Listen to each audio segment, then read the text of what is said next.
পা ঝিনঝিন করা ও অবশ হয়ে যাওয়ার জন্যে প্রথমত ফার্স্ট এক্সারসাইজ, প্রথমে আপনারা উঠে দাঁড়ান এবং পা দুটি জোড়ো রেখে হালকা সামনে ঝুঁকে হাঁটু দুটির উপরে হাত রেখে বাইরের দিকে ঘোরান এবং এইভাবে আপনারা হাঁটুর উপরে বেশি প্রেসার দেবেন না, হালকা হালকা করে ধীরে ধীরে বাইরের দিকে ঘোরান এবং ধীরে ধীরে পা জোড়ো করুন।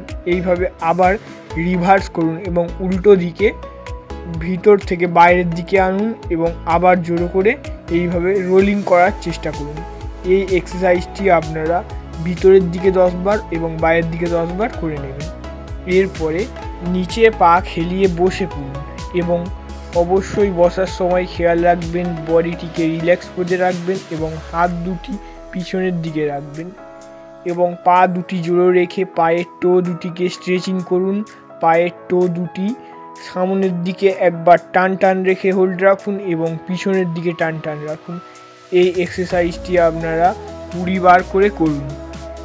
এইভাবে আপনারা হাঁটুটিকে সোজা রাখে বারবার স্ট্রেচিং করার চেষ্টা করুন। টোটিকে স্ট্রেচিং করে কিছুক্ষণ হোল্ড রাখুন।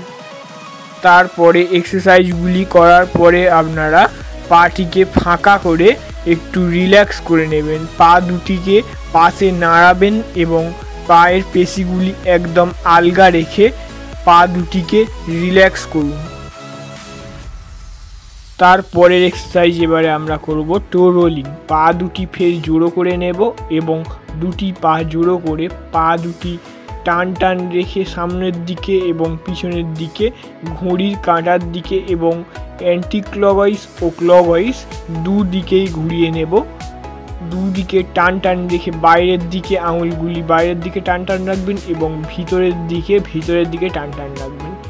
দুদিকেই আপনারা 10 থেকে 20 বার করে ঘুরিয়ে নেবেন।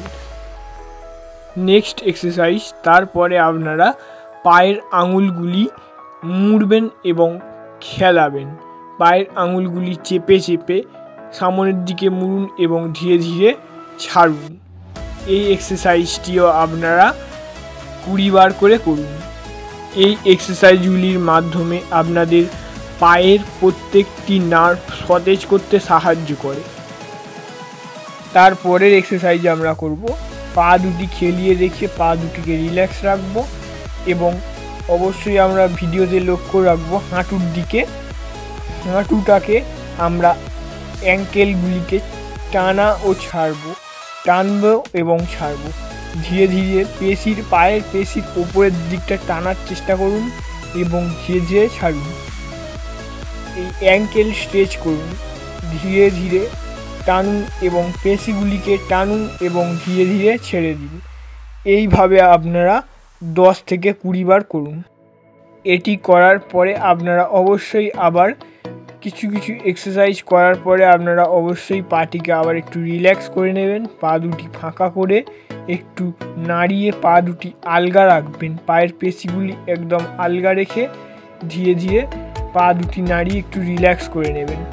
এরপরে এক্সারসাইজ করব আমরা ধীরে ধীরে মাটিতে শুয়ে পড়ব এবং হাত দুটি অবশ্যই বডির পাশে রাখবো এবং পাটিকে টান টান করে একটি পা টান টান করে ওপরের দিকে তুলব এবং কিছুক্ষণ হোল্ড রাখবো এবং এইভাবে বিপরীত পায়ে চেঞ্জ করে সোজা করে টান টান করে তুলব এবং সোজা করে কিছুক্ষণ হোল্ড রাখবো।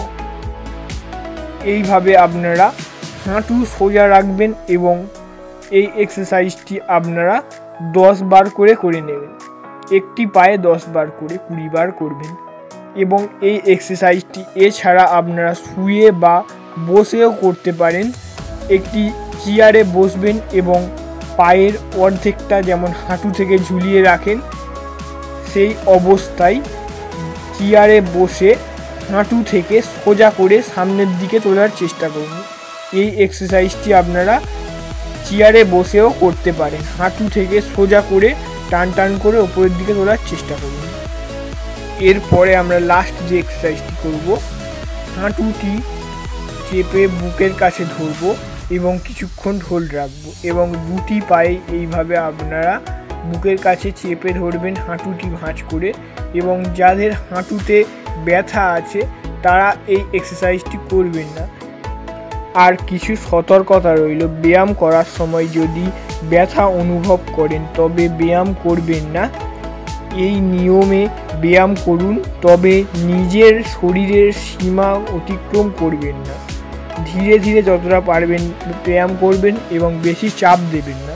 যদি পা ঝিনঝিন করে বা অবশ হয় বা গুরুতরভাবে দীর্ঘস্থায়ী হয়ে যায় তবে ডাক্তারের পরামর্শও নিতে পারেন। এই এক্সারসাইজগুলির সাহায্যে আপনাদের পায়ের প্রত্যেকটি পেশিতে রক্ত সঞ্চালন করতে সাহায্য করে এবং পেশিগুলি শক্তিশালী করতে সাহায্য করে, যা পা ঝিনঝিন করা ও অবশ হয়ে যাওয়ার সমস্যা দূর করতে সাহায্য করে।